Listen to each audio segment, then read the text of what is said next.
Dekabr ayının 25-nə qədər bir köpük belə xərcləmədən yaşamağa çalışıram. Bu challenge-a dekabrın 1-dən etibarən başlamışam. Hələ ki çox təzəyəm. Xaladelnikim ağzına qədər dolu olduğu üçün hələ ki rahatam, pul xərcləməyəcəyimi bilirəm.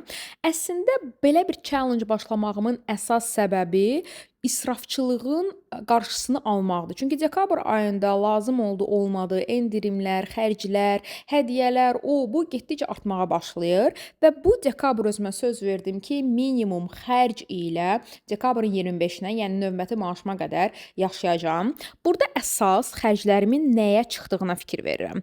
Benzin xərcləri, yeyib-içmək xərcləri, gəzmək xərcləri və alış-veriş, yəni paltar, nəsə belə maraqlı bir şeylər istəsəm, ürəyim istəsə almaq, bunların hamısını bacardığım qədər minimuma endirirəm. Bu xərclərin siyahısına kommunal xərcləri əlavə eləmirəm. Suyumun, qazımın, işığımın kəsilməyini əlbəttə ki, istəmirəm. Əsas məqsəd cıncıq-mıncıq alış-verişindən qaçmaqdır və bayırda yeməyi demək olar ki, sıfıra endirməkdir və xaladelnikdə nə varsa hamısının sonuna qədər istifadə edib müsrifçilikdən tamamilə uzaqlaşmaqdır.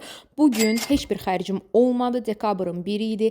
Hər şeyi evdə olanlar ilə hazırladım və bu günə sıfır xərc ilə sonlandırdım. İlk gün daha asandır bilirəm, növbəti günlər ola bilər ki, daha çətinliklər yaşayım. Amma görək bir yerdə 25 dekabra qədər nə qədər pul xərcləyəcəm maksimum. Əslində ən çox hədəfim 150 evrodur, onu keçməməkdir. Mənə elə gəlir ki, alınacaq. Sən nə düşünürsən?